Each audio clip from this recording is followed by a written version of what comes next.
Wednesday, January the 19th. It seems that the rally scheduled for the red shirts and the yellow shirts are, quite close to one another. It's getting more and more confusing by the day. Right. Yes. People are saying that there were genuine red shirts and fake red shirts, and some say that the yellow shirts also have people who say they're not really yellow shirts. But the most interesting rumor is that there is a split between CHAMLONG Simuang and Prapotila, who is a leader of the Santi Asok group.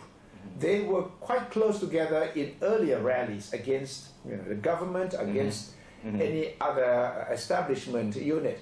But now, if CHAMLONG is walking away from Prapotila, something wrong will happen. Yes, and that would be the biggest news of the day if that really happens.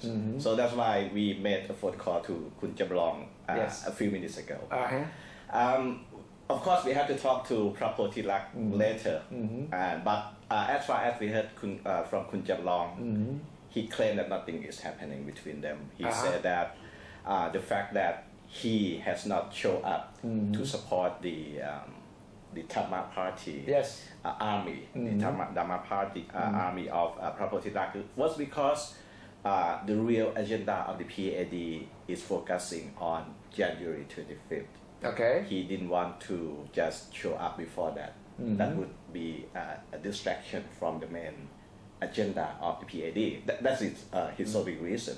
But as far as I know, Prapotila is in full support of Kun Veera Somkwamkit, who is now in jail in Phnom Penh. Right. Why Kun CHAMLONG's, a PAD's mainstream group is saying that Veera is not really part of the yellow shirt movement.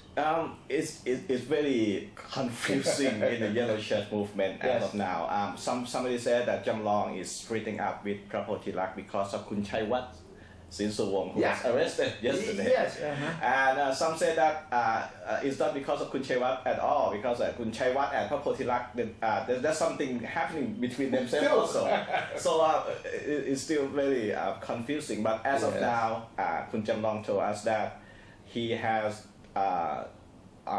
on a very good term, still on a very good term with Prapotila. They still talk on the phone, and they were laughing at the story about them breaking away from each other. Yes. So that's what we heard from him. But the interesting question would be whether CHAMLONG and Prapotila, if they're still firmly together, have the same position on Veera Somkwamkit and Chaiwat Sinsawong.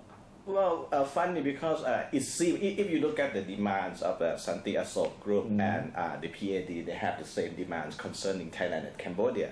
That initially begged the question why they have to do it separately, why they have to split up and one group have to go to the Cambodian border, one group have to rally in front of government house, and another group have to go to rally at another place. In fact, Prapotila yesterday he said that this is for Buddhist army as well as some other people who want to resort to violence should not cross the line. So it seems to be something really happening. Something is happening behind the scenes, but we are not sure exactly what it is. Yes, we are talking to Prapotila soon, but as far as Kun CHAMLONG said, he very diplomatic. He's very political and diplomatic. He said nothing happening, but we suspect that. Because yesterday there was a story that the red shirts are now shaking hands with the yellow shirts so that they can work against the government together. But today, a follow-up story says that the red shirt person has accused of being a fake red shirt, and he or she has issued an apology to the mainstream red shirt. He said he went on the yellow shirt stage because he was on his way to wherever, and then he was in between his way, so he got on stage and he issued an apology. Well, so we have to see 23rd and 25th whether the yellow shirts and the red shirts really have anything in common, and if so, how would they proceed from here?